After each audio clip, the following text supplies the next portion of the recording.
ಈಗ ಲೈಟಾಗಿ ಬಿಸಿಲು ಬೇರೆ ಸ್ಟಾರ್ಟ್ ಆಗಿದೆ ಅಲ್ವಾ. ಸೊ ನಾವು ಒಂದಷ್ಟು ಹಪ್ಪಳ ಸಂಡಿಗೆಗಳನ್ನೆಲ್ಲ ಮನೆಯಲ್ಲಿ ರೆಡಿ ಮಾಡಿ ಇಟ್ಕೊಂಡ್ರೆ ನಮಗೆ ಮಳೆಗಾಲದಲ್ಲಿ ಊಟ ಮಾಡುವಾಗ ಬಿಸಿ ಬಿಸಿ ಸಾಂಬಾರ್ ಜೊತೆ ಹಪ್ಪಳ ಸಂಡಿಗೆ ಹಾಕ್ಕೊಂಡು ಊಟ ಮಾಡೋದಕ್ಕೆ ಎಷ್ಟು ಚೆನ್ನಾಗಿರುತ್ತೆ ಅಲ್ವಾ. ಸೊ ಅದಕ್ಕೋಸ್ಕರ ಇವತ್ತು ನಾನು ನಿಮಗೆ ಒಂದೇ ಒಂದು ಕಪ್ಪು ಅಕ್ಕಿ ಹಿಟ್ಟಿನಿಂದ 100ರಷ್ಟು ಹಪ್ಪಳನ ಮಾಡಿ ಅದನ್ನು 1 ಇಯರ್ವರೆಗೆ ನಾವು ಸ್ಟೋರ್ ಮಾಡಿ ಇಟ್ಕೊಳ್ಳುವಂಥ ಹಪ್ಪಳದ ರೆಸಿಪಿನ ನಿಮಗೆ ತೋರಿಸ್ಕೊಡ್ತಾ ಇದ್ದೀನಿ. ತುಂಬ ಟೇಸ್ಟಿಯಾಗಿರುತ್ತೆ ಮತ್ತು ನೀವು ಆರಾಮಾಗಿ ಸ್ಟೋರ್ ಕೂಡ ಮಾಡ್ಕೊಳ್ಬೋದು.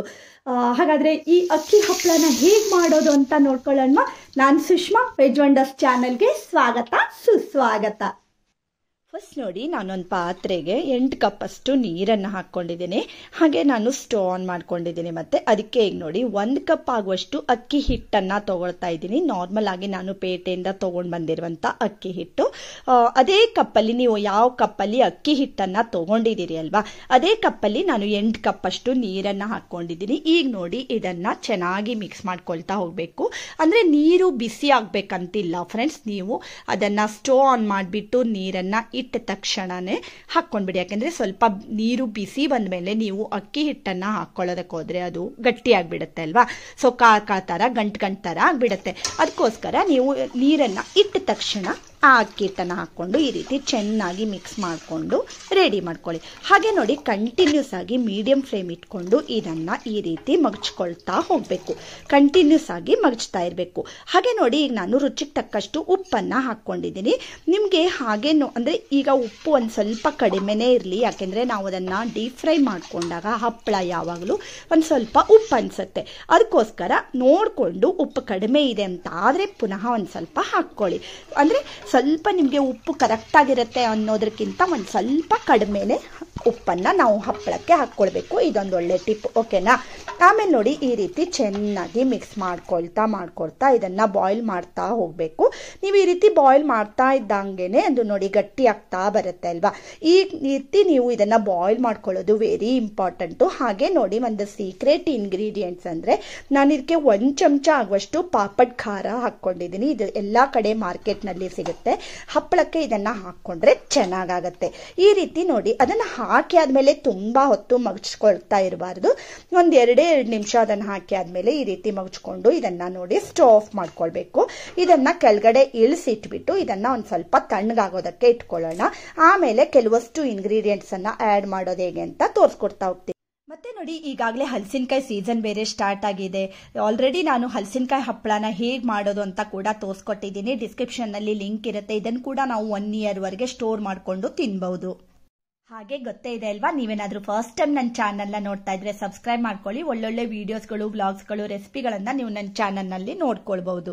ನೋಡಿ, ಈಗ ಬಿಸಿ ಇದೆ ಅಲ್ವಾ. ಸೊ ಅದಕ್ಕೋಸ್ಕರ ಅದನ್ನು ಫುಲ್ ತಣ್ಣಗಾಗೋದಕ್ಕೆ ಇಟ್ಕೊಳ್ಳಿ. ಆಮೇಲೆ ತಣ್ಣಗಾದ್ಮೇಲೆ ನಾನು ಇದಕ್ಕೆ ಒಂದು ಸ್ವಲ್ಪ ಕೊತ್ತಂಬರಿ ಸೊಪ್ಪು ಮತ್ತು ಒಂದು ಸ್ವಲ್ಪ ಚಿಲ್ಲಿ ಫ್ಲೇಕ್ಸನ್ನು ಹಾಕ್ಕೊಳ್ತಾ ಇದ್ದೀನಿ.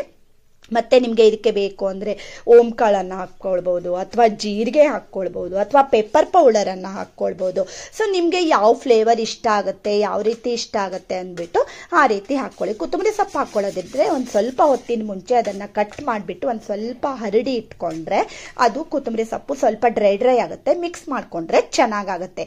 ಹಾಗೆ ನೋಡಿ, ಬೆಳಗಿನ ಟೈಮ್ನಲ್ಲಿ ಬಾಲ್ಕನಿಗೆಲ್ಲ ಫುಲ್ ಬಿಸಿಲು ಬರುತ್ತೆ ಅಲ್ವಾ, ಅಂಥ ಟೈಮ್ನಲ್ಲೇ ನಾವು ಹಪ್ಪಳ ಮಾಡಿಕೊಂಡ್ರೆ ಒಂದು ಸ್ವಲ್ಪ ಹೊತ್ತು ಬಿಸಿಲಲ್ಲೇ ಒಣಗಿಸ್ಕೊಳ್ಳೋದಕ್ಕಾಗತ್ತೆ. ಇಲ್ಲ ಅಂದರೆ ನೀವು ಫ್ಯಾನ್ ಕೆಳಗಡೆ ಆದರೂ ಮಾಡ್ಕೊಳ್ಬೋದು. ಬಟ್ ಸನ್ಲೈಟ್ಗೆ ಹಪ್ಪಳ ಬೇಗ ಒಣಗುತ್ತೆ ಮತ್ತು ಚೆನ್ನಾಗಾಗತ್ತೆ ಅಲ್ವಾ. ಅದಕ್ಕೋಸ್ಕರ ಈಗ ನಾನು ತೊಗೊಂಡು ಬಂದ್ಕೊಂಡು ಒಂದು ಪ್ಲಾಸ್ಟಿಕ್ಕನ್ನು ರೆಡಿ ಮಾಡಿ, ಅಂದರೆ ಒಂದು ಸ್ವಲ್ಪ ಒದ್ದೆ ಬಟ್ಟೆಯಿಂದ ಒರೆಸಿ ರೆಡಿ ಮಾಡ್ಕೊಂಡಿದ್ದೀನಿ. ಈಗ ನೋಡಿ, ನಮಗೆ ಯಾವ ಸೈಜ್ ಬೇಕು ಅಂತ ಆ ಸೈಜಲ್ಲಿ ನಾವು ಇದನ್ನು ಹಪ್ಪಳ ಥರ ಒಂದು ಸೌಟಿಂದ ಮಾಡ್ಕೊಳ್ತಾ ಹೋಗಬೇಕು. ತುಂಬ ದೊಡ್ಡ ಮಾಡ್ಕೊಳ್ಬೇಡಿ, ಯಾಕೆಂದರೆ ಪ್ಲಾಸ್ಟಿಕ್ಕಿಂದ ತೆಗೆಯುವಾಗ ನಮಗೆ ಕಷ್ಟ ಆಗುತ್ತೆ. ಮತ್ತು ಇನ್ನೊಂದು ಟಿಪ್ ಏನಂದರೆ, ನೆನಪಿನಲ್ಲಿ ಇಟ್ಕೊಳ್ಳಿ ಫ್ರೆಂಡ್ಸ್, ಈ ರೀತಿ ನೀವು ಹಾಕುವಾಗ ಒಂದು ಸ್ವಲ್ಪ ದಪ್ಪಗೆನೆ ಹಾಕ್ಕೊಳ್ಳಿ. ನೀವು ತುಂಬ ತೆಳುವಾಗಿ ಹಾಕ್ಕೊಂಡ್ರೆ ಪ್ಲಾಸ್ಟಿಕ್ಕಿಂದ ಈ ಹಪ್ಪಳನ ಎತ್ತೋದು ಕಷ್ಟ ಆಗುತ್ತೆ. ಮತ್ತೆ ನೋಡಿ, ನೀವು ಅಕ್ಕಿ ಹಿಟ್ಟನ್ನು ಚೆನ್ನಾಗಿ ಕಾಸ್ಕೊಂಡಿಲ್ಲ, ಏಕದಮ್ ನೀವು ಹೈ ಫ್ಲೇಮ್ ಮಾಡಿ ಅಕ್ಕಿ ಹಿಟ್ಟನ್ನು ಬೇಗ ಕಾಸ್ಕೊಂಡಿದ್ರಿ ಅಂತಾದರೆ ಹಪ್ಪಳ ಚೆನ್ನಾಗಾಗೋದಿಲ್ಲ, ಬಿರಿ ಬರುತ್ತೆ. ಅಂದರೆ ಕೆಲವೊಂದು ಹಪ್ಪಳ ಒಣಗಿರೋದು ಮಧ್ಯ ಬಿರಿ ಬರುತ್ತೆ ಅಲ್ವಾ, ಆ ರೀತಿ ಆಗುತ್ತೆ. ಸೊ ನೀವು ಚೆನ್ನಾಗಿ ಅದನ್ನು ಕಾಸ್ಕೊಳ್ಬೇಕು. ಮತ್ತು ಹಪ್ಪಳ ನೀವು ಈ ರೀತಿ ಹಾಕುವಾಗಲೂ ಅಷ್ಟೇ ಸ್ವಲ್ಪ ಚಿಕ್ಕದಾಗಿ, ಈಗ ನಾನು ಹಾಕಿದ್ದೀನಿ ಅಲ್ವಾ ಅದೇ ಸೈಜಲ್ಲಿ ಹಾಕ್ಕೊಳ್ಳಿ. ಮತ್ತು ಅದಕ್ಕೆ ಏನಂದರೆ ಸ್ವಲ್ಪ ದಪ್ಪವಾಗೆ ಹಾಕ್ಕೊಳ್ಬೇಕು, ಓಕೆನಾ. ಮತ್ತು ಬೇಕು ಅಂದರೆ ನೀವು ಪ್ಲಾಸ್ಟಿಕ್ ಮೇಲೆ ಒಂದು ಸ್ವಲ್ಪ ನೀರನ್ನು ಚಿಮ್ಸ್ಕೊಂಡು ಕೂಡ ಈ ರೀತಿ ಮಾಡ್ಕೊಳ್ಬೋದು. ನಾನು ಒಂದು ಸ್ವಲ್ಪ ಒದ್ದೆ ಬಟ್ಟೆನ ಅದನ್ನ ಒರೆಸ್ತಾ ಈ ರೀತಿ ಪಾಪಡನ್ನು ಮಾಡ್ಕೊಳ್ತಾ ಇದ್ದೀನಿ. ಆ್ಯಕ್ಚುಲಿ ನಾವು ಇದನ್ನು ತುಂಬ ದಿನಗಳವರೆಗೆ ಸ್ಟೋರ್ ಮಾಡ್ಕೊಳ್ಬೋದು ಮತ್ತು ತುಂಬ ಈಸಿ ಕೂಡ ಇದು ಅಲ್ವಾ. ಹಾಗೆ ನಿಮಗೆ ಇನ್ನೂ ಯಾವುದಾದ್ರೂ ಹಪ್ಪಳದ ರೆಸಿಪಿ ಬೇಕು ಅಂದರೆ ಕಮೆಂಟ್ ಬಾಕ್ಸ್ನಲ್ಲಿ ಕಮೆಂಟ್ ಮಾಡಿ, ಖಂಡಿತ ನಾನು ನಿಮಗೆ ಆ ಹಪ್ಪಳವನ್ನು ತೋರಿಸ್ಕೊಡ್ತೀನಿ. ಹಾಗೆ ನನ್ನ ಮಗ ಕೂಡ ಅವರಿಗೆ ಓದೋದಕ್ಕೆ ಅಂತ ಹಾಲಿಡೇ ಇತ್ತು ಅವತ್ತು, ಸೊ ಅವನು ಕೂಡ ನಾನು ಹಪ್ಪಳ ಮಾಡ್ತೀನಿ ಹೇಳ್ಕೊಂಡು ಅವನು ಮಾಡ್ತಾ ಇದ್ದಾನೆ. ಮಕ್ಕಳಿಗೆಲ್ಲ ಎಷ್ಟು ಇಷ್ಟ ಅಲ್ವಾ ಈ ರೀತಿ ಹಪ್ಪಳ ಮಾಡೋದು, ಮತ್ತು ಹಪ್ಪಳ ಮಾಡಿದರೆ ಅದನ್ನು ತಿನ್ನೋದು, ಅದು ಅಷ್ಟೇ ತುಂಬಾ ಇಷ್ಟ ಆಗುತ್ತೆ. ಸೊ ಈ ರೀತಿ ನಾವು ಸಮ್ಮರ್ ಸ್ಟಾರ್ಟ್ ಆದ ತಕ್ಷಣ ಒಂದಷ್ಟು ಹಪ್ಪಳಗಳು, ಸಂಡಿಗೆಗಳು ಅದನ್ನೆಲ್ಲ ಮಾಡಿ ಸ್ಟೋರ್ ಮಾಡ್ಕೊಳ್ಳೋದ್ರಿಂದ ನಾವು ಆರಾಮಾಗಿ ಪಟಾಪಟ್ ಅಂತ ಮಕ್ಕಳು ಕೇಳಿದಾಗೆಲ್ಲ ಕರೆದು ಕೊಡ್ಬೋದು ಅಲ್ವಾ. ಹಾಗೆ ಲಾಸ್ಟಲ್ಲಿ ನಿಮಗೆ ಈ ಹಪ್ಪಳನ ಕರೆದು ಕೂಡ ಹೇಗಾಗಿದೆ ಅಂತ ತೋರಿಸ್ಕೊಡ್ತೀನಿ ಫ್ರೆಂಡ್ಸ್. ನೋಡಿ ಎಷ್ಟು ಚೆನ್ನಾಗಾಗಿದೆ ಅಲ್ವಾ. ಬೇಗ ಒಂದೇ ದಿನಕ್ಕೆ ಒಣಗೋಗ್ಬಿಡುತ್ತೆ.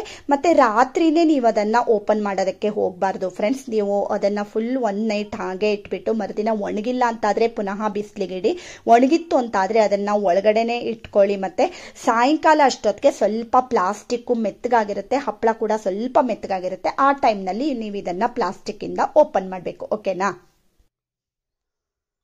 ಈಗ ನೋಡಿ ಒಂದೇ ದಿನಕ್ಕೆ ಹಪ್ಪಳ ಇಷ್ಟು ಒಣಗಿದೆ. ಸೊ ನಾನು ಆಗಲೇ ಹೇಳಿದಾಗೆ ಇದನ್ನು ಒಳಗೆ ಇಟ್ಕೊಂಡ್ಬಿಟ್ರೆ ಫ್ಯಾನ್ ಕೆಳಗಡೆ ಇಟ್ಕೊಳ್ಳಿ, ರಾತ್ರಿ ಇದನ್ನು ನೀವು ಪ್ಲಾಸ್ಟಿಕ್ಕಿಂದ ಓಪನ್ ಮಾಡ್ಬೋದು. ಈಗ ನಾನು ಕರೆದು ತೋರಿಸ್ಕೊಡ್ಲಾ ಹೇಗಾಗಿದೆ ಹೇಳ್ಕೊಂಡು. ನೋಡಿ ಎಣ್ಣೆ ಆಗಲೇ ಕಾಯೋದಕ್ಕೆ ಇಟ್ಕೊಂಡಿದ್ದೆ, ನೀವು ಹಾಕಿದ ತಕ್ಷಣ ನೋಡಿ ಫುಲ್ ಒಂಥರ ಉಬ್ಬಿಕೊಂಡು ಫುಲ್ ದೊಡ್ಡದಾಗ್ಬಿಡುತ್ತೆ. ಅದು ತುಂಬ ಕ್ರಿಸ್ಪಿ ಅಂತಾನೆ ಹೇಳ್ಬೋದು.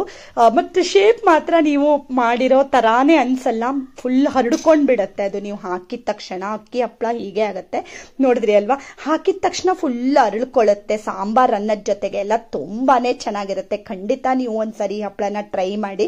ಹಾಗೆ ಉಗಿಯಲ್ಲಿ ಕೂಡ ನಾವು ಅಕ್ಕಿ ಹಪ್ಪಳನ ಮಾಡ್ಬೋದು. ನಿಮಗೂ ಯಾರಿಗಾದ್ರೂ ರೆಸಿಪಿ ಬೇಕು ಅಂದರೆ ಕಮೆಂಟ್ ಬಾಕ್ಸ್ನಲ್ಲಿ ಕಮೆಂಟ್ ಮಾಡಿ. ನೋಡಿದ್ರಿ ಅಲ್ವಾ ಎಷ್ಟು ಕ್ರಿಸ್ಪಿ ಆಗಿದೆ. ಆಗಲೇ ಮತ್ತೆ ನಾನು ಹಲಸಿನಕಾಯಿ ಹಪ್ಪಳ ಕೂಡ ಹೇಗೆ ಮಾಡೋದು ಅಂತ ತೋರಿಸ್ಕೊಟ್ಟಿದ್ದೀನಿ, ಡಿಸ್ಕ್ರಿಪ್ಷನ್ನಲ್ಲಿ ಲಿಂಕ್ ಇರುತ್ತೆ. ಹಾಗೆ ಇವತ್ತಿನ ವಿಡಿಯೋ ಇಷ್ಟ ಆದರೆ ಗೊತ್ತೇ ಇದೆ ಅಲ್ವಾ, ಲೈಕ್ ಮಾಡಿ, ಶೇರ್ ಮಾಡಿ, ಮತ್ತೆ ಸಬ್ಸ್ಕ್ರೈಬ್ ಮಾಡಿ. Thank you for watching.